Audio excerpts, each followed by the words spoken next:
Do you own or run a business in Ipswich? This prime spot is now available to promote your business for a month, 6 months, or even a year. Strategically placed before every episode of Ipswich Today, that's more than 250 shows, your message will be hard to miss. For more information, contact the show via the website ipswichtoday.com.au. Coming up, discover Ipswich's own craft distillery and meet the founder. A new look for Colleges Crossing. The water is finally warming up at Leichhardt Pool. Ipswich Tribune reveals at least one former councillor's name erased from history. And the starter's gun has fired with at least 2 candidates declaring their intention for the March 2024 local government election. Walter Williams and Ashleigh Mac join the show for another yarn over the back fence. It's Monday, April 17, 2023, and I'm Alan Roebuck. Welcome to Ipswich Today, which acknowledges the traditional custodians of the land on which it is produced and pays respects to elders past, present and emerging. This podcast is supported by Kinetics, people-powered web hosting trusted by Australian businesses since 1999. Walter Williams has called Ipswich home for 32 years, and you will know his voice on many TV and radio ads. He was previously heard doing his own show on QFM, 4BH, Star FM, River and 4BC. Welcome, Walter. Thank you, mate. You've probably heard me before. Yes. Ashleigh Mac was born in Ipswich, and growing up in Ebervale really didn't affect him at all. He was the first voice on QFM in 1990. He's still a media tart and owns a wonderful small business, a coffee shop at St Andrews. Welcome, Ash. Good to be here. Well, there's a bit going on, but before we get to the topics, at Walt's suggestion, we have a special guest on the phone today. I'd like you to meet Jason Hannay, the boss and founder of Imbibus Craft Distillery at Bundamba. Welcome, Jason. Oh, hi all. How did you come by the idea for your own craft distillery? As per most things that happen in life, it came out of a redundancy. Wow. Oh, okay. So I've been a winemaker for coming up 20-odd years and kept getting made redundant. So at the third time, I decided that was enough and decided to go out on my own. I can relate to that after a life in radio. Yep. Ash, you had a question? Yeah, did you find going into business fun? Did you learn much? I'm still learning. I learn stuff every single day, and the more I learn, the more I realise what I don't know. And that's the thing about business, isn't it? You know, the longer you're in it, the less you realise you do know. Exactly. And right. I've got one really important question. Are you sending any free samples? Oh, there had to be one. Mate, I had to pay for my sample. Jason, it's Alan here. Why Ipswich and why Bundamba? I've always pretty much worked in Ipswich and the Scenic Rim in my winemaking career. I live at Forestdale, so not far from the Ipswich border. I've got a farm at Leeburn out on the Darling Downs, so Southeast Queensland is my home, and having worked in Ipswich for nearly 10 years, I thought it would be fitting to start my business here as well. I noticed that you've got a lot of your product it's got a real sort of local flavour to it. Who came up with the idea for that? That was my idea. Coming from a winemaking background, I always like to have provenance and to say that my ingredients come from here and it's got this flavour, and no matter who else tries to replicate a recipe, they won't be able to because they don't have my ingredients. Well, looking at your website and going through the different, there's a lot of really good flavours in there. If I was to say to you, what's your pride and joy, which one would it be? The Jacaranda gin is by far the pride and joy. That was the one we created for the Goodna Jacaranda Festival last year, but unfortunately didn't go ahead. And that's the one where we've been developing the recipe for quite a while using the Jacaranda flowers. But the unfortunate thing is we have to use the fresh flowers, so it makes the gin highly seasonal. Yeah, it's a great drop, that one. And the beautiful thing is you go to Imbibus and Jason's there and his wife, and you pay $10 for a little sample board of the gins and what have you, and that can be then deducted from the price of whatever you buy. So I think that's genius in itself. So the cellar door tours. Open on Fridays, 10 till 6, no appointment needed. We do distillery tours at 2 p.m, bookable via our website, which is through Humanitics. And, yeah, you can come and do a tasting up at the bar, and I can go through all of the gins, all of our products, or you can sit down at one of the tables and have a tasting paddle and then ask questions from a table, so I'm not far away. Jason, as the business grows, are you still very much hands-on in the distilling process? I am the distilling process. You are it. Yeah. It's still just me. Well, I think you're one of the city's best-kept secrets because you are tucked away there in what is traditionally a light industrial area there at Bundamba. So just give us a handle on what's around you there. So there's been lots of construction happening here in the last 12 months. We've been here for 15 months, and when we first moved in, we could see TAE Aerospace from our door, and now we can't.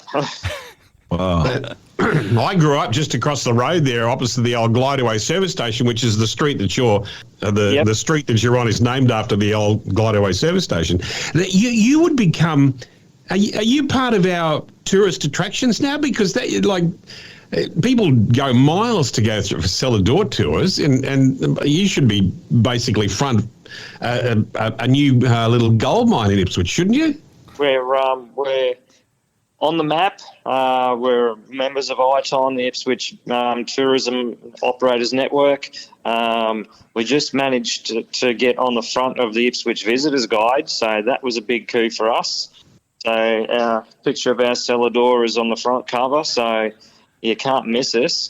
And that's awesome. And I think that's also available online on the Discover Ipswich website or even a hard copy at the Visitor Information Centre in Queen's Park. Yes, yep. We've got copies of it here as well, so we can distribute to people who come in and want to find out more about Ipswich and what else is around. Jason Hannay, look, we'll leave it there. Really appreciate your time and chat today with us three over the back fence, and all the best with the future of Imbibus. Thank you. Thanks for inviting me on. Okay, now we've had a round of enjoyment with Imbibus. Let's get on to some more serious stuff. Colleges Crossing Recreation Reserve. The concept plan has been released. It's the last call for public feedback. Have you had a chance to look at the plan I sent you guys? Oh, definitely. And I think this is the smart move, getting rid of the fluff, turning into something that's sort of halfway between what it used to be and what it, when it was overdeveloped. Halfway between, so that it's going to survive any more. We're not going to cop massive bills, and it's going to survive the floods from now on. I think it's a clever idea. Walter? Yeah, look, it needed to be flood resilient, didn't it? It was almost there at the last stage, but now these new ideas, these new plans are certainly taking it to the next level. I've noticed that there appears to be no electric barbecues. Great idea, because they don't come cheap, and there doesn't appear to be any restrooms on the main floodplain, but a couple further up above the very highest levels that we've seen. So I think that sounds like a universal tick of approval for that concept. And of course, the Ipswich Riverheart Parklands have finally reopened in the last month. It's only been over a year, but it's not fully reopened. I might let everyone know you can only go there during the day, because from 6 at night till 6 in the morning, it's allegedly closed for repairs. Not that I've seen any evidence of this yet, but I'm waiting patiently. Is it more to do with the fact there's no lighting and it's very dark? Well, that's it. Probably, they're supposed to be restoring the lighting, and I haven't seen any advance on that. But anyway, let's hope that gets across the line. Maybe that's a missed opportunity. We could do, ghost and scary tours down there at night. Well, of course, we've still got a problem with homeless people living there. It certainly is. I spoke to Paul Tomasini from In Community recently, and really, without any dressing up what he had to say, it's basically the worst he's seen it in his career. I noticed they've fenced off the car park underneath the what used to be the square and is now Nicholas Street Precinct, so that the homeless can't sleep there. No, that was closed off for safety reasons, Walter. Let's move on to another council issue that's been hanging around since last year, and I'm talking about the Georgie Conway Leichhardt pool. Residents were promised that new heaters, as in electric heaters, would replace gas heaters and be turned on by last spring. That never happened. They were only turned on last week, April 14. It's been a saga and a half, and I don't know who to point the finger at, because I also spoke to a local resident, Liz Tyndall-May, who'd been asking her own questions on behalf of her family. She is very much a local that lives in that area. And it just appeared that Energex was getting the blame a bit too much, or orders hadn't been put in soon enough. The gas heaters might have been able to be left on longer before being taken out. Anyway, it's great to see that it's back on. It's funny how we've now got heated pools, and the big trendy thing is ice baths. Have you seen that? We've heated our pools, and the big trendy thing is I was talking about being behind the 8 ball. What you need ideally, though, Ash, is both, so you can go between the heat and the cold for in terms of therapy for your body. A hot and cold dunk. I come from the old days. The old pool in Limestone Park was not heated, and by the time you got to April, at the end of the season, you'd do your 5Ks in the afternoon and you froze your butt off. Exactly, mate. We're a bit tougher then. From last week's Ipswich Tribune, editor Brian Benyon has written about former councillor David Palkey's name being wiped from displays in Rosewood. That did come to me as a bit of a surprise, because it's kind of rewriting history. I can't imagine we'd be seeing Councillor Paul Tully's name being removed from a street name and other plaques across the city. What are your thoughts on council taking a former councillor's names off plaques and signage? Well, personally, I've seen this and read the story, and I can understand that now there is a new game in town. Fair enough. David Palkey did nothing wrong in any of the past movements of council. If anything, he did a lot of good for Rosewood and surrounds. So why they're doing this, it just defies logic, quite frankly. Ash? The Ipswich City Council has always been a council of personality, and it was a little bit too much people, and I believe that if we actually got rid of a lot of that, there's too much of ego in council. I'd like to see total ego removed, less places named after people, named after historic figures. Well, that's exactly what the mayor's after. It shouldn't be retrospective, this new law that's come into place. If a park had some signage that related to what Palkey had done during his time, fair enough, but I hear you, Ash. There was a hell of a lot of ego. I even joked at one stage about there should have been a street named after me, and then I managed to find one. It was actually named after one of our hero miners, but who shares the same name as I do. But I seriously didn't want my ego stroked that badly. But a lot of people in council did in past times.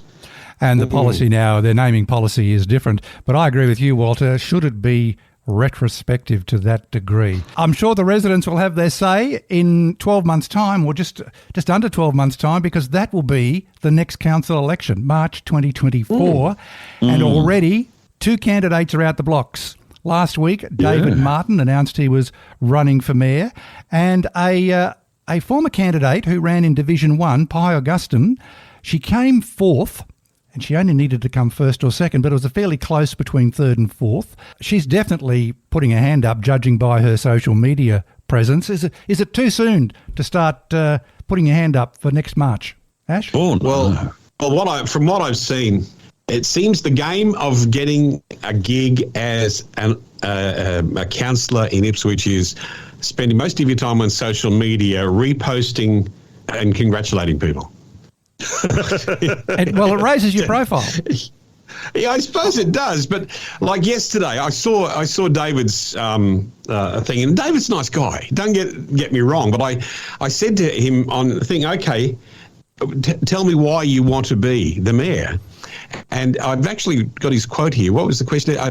This is what he said. I want to see faith restored in Ipswich City Council and pride restored in our town. I want to see vision for our city with plans and business cases in place to give our local MPs to get much needed infrastructure we need. What do you bring? What is the skill? What will you do when you get into council, right? Because, you've got to have leadership skills, you've got to have, local government skills. You've got a lot of skills you're supposed to have. And I can't find any background on him other than I think he was a teacher. Is that right? Yeah, David Martin's got an education background as a teacher. Yeah. And very briefly as a councillor too, before everything hit the fan.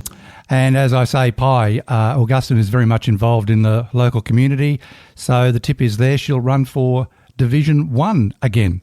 I'm very excited to bring in this next topic on Over the Back Fence. Stitch and the Switch on the 21st. Walter, you must have liked it the first time. You're stepping up for a second performance. I'm a sucker for punishment. Dame Nellie's doing a comeback. No, I never said I'd retire. I never said Look, I did the comedy graduation course back in February this year, and we did the graduation night performance to a sold-out audience at 88, at Studio 188. And then the offer has come up now to continue on and be part of the Stitch and the Switch, which Anthony, who runs the whole production, is behind. So I said, yeah, why not? What the heck? I was meant to do it last month, but it was my wife's birthday. So I thought, Comedy, wife's birthday. Comedy, wife's birthday. Yeah. Weigh it up. You're not going to get any brownie points if you do a comedy night on your wife's birthday. True. So here we are, getting ready for this Friday night. How far advanced are you with your material? Oh, look, know it down pat. And if I don't know it, I'll just look at the notes, because at my age, I can't be expected to remember everything. And let's hope for full house. Definitely. Yeah, well, it's booking up quite well at the moment, but there are still a few seats available, ladies and gems. Jump onto the Civic Centre booking site. And wrapping up Over the Back Fence for this month, a little reminiscing. And because it's very close to Anzac Day, let's talk about Anzac Day. Your memories of growing up and attending dawn services. Walter? Coming from a military family, I'm an army brat, so this is something that was part and parcel of just growing up as a child, of course, Anzac Day. The latest thing was I got approached by a client to do something for an Anzac Day ode for them, and at first they were going to wanted me to charge them and everything. I thought, no, they're a not-for-profit. So I thought, no, I'll put this together with the traditional ode. And I've even now gone one step further, and I've created a page on YouTube that if there are any organisations that would like to use it, I've created that, edited it in with images of Anzac Day. Yeah. And also put in the last post as well. So the whole thing's there. And if anyone does use it, please donate to your RSL. And that's my way of payment for them. What a wonderful gesture, Walt. Congratulations. Ash, what about your memories of Anzac Day growing up? Well, actually, I've got a friend named Trevor Jarvis. I don't know if you know him. He's Shirley Baker's husband. Do you know the solicitor in town? Anyway, Trevor is a musician. But he's also a guy who owns a massive PA. And every Anzac Day, you know how you talk about the early morning service? Well, you imagine this guy, he not only attends the service, but he takes out his massive PA system, sets it up for nothing. This is the one that's near St Mary's there, at the back of St Mary's. Sets up his big PA system, stays up overnight to keep an eye on it.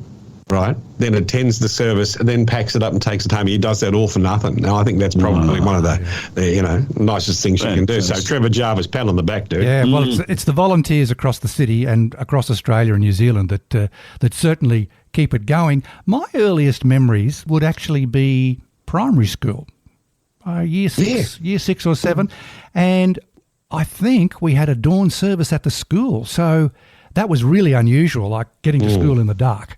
Yeah. And the other thing I distinctly remember are the people selling the purple ribbon-type badges. Yeah, I remember the little pieces of ribbon. Yeah, purple ribbon. So it was they were very highly sought after, and if you didn't have one, you really did feel like you were the odd one out. Exactly. On the 25th, lest we forget. And the main march and service in Ipswich returns to the city centre this year, which is good news. So it will end up in Tulma Place.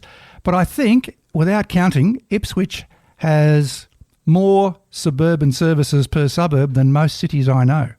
Oh, it's amazing. They're everywhere. Yeah, they're everywhere. Because you mentioned that one. I think you're referring to the one at Wood End there. That's right. You've got the one there's one at Bandama just near the bottle shop, which is a great place to put it. There's one at Ebervale from memory, just near the soccer ground. Right, and I only know those because that's the sort of town I lived on. There'll be a stack of services across the city, and you can check the show notes for links to all Anzac services in 2023. And on that note, gentlemen, we'll wrap it up. It's been an extensive chat over the back fence.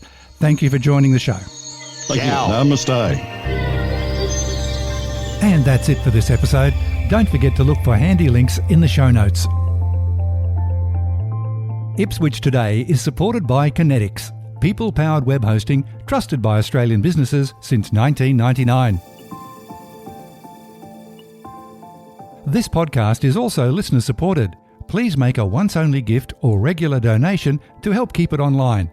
Just go to ipswichtoday.com.au and click the donate button on the homepage to make a payment through PayPal. Follow and stream this podcast from your favourite app, including iHeartRadio and Amazon Music, or play Ipswich Today on smart speakers. Music is supplied by Purple Planet Music. This is Alan Roebuck. Thank you for listening.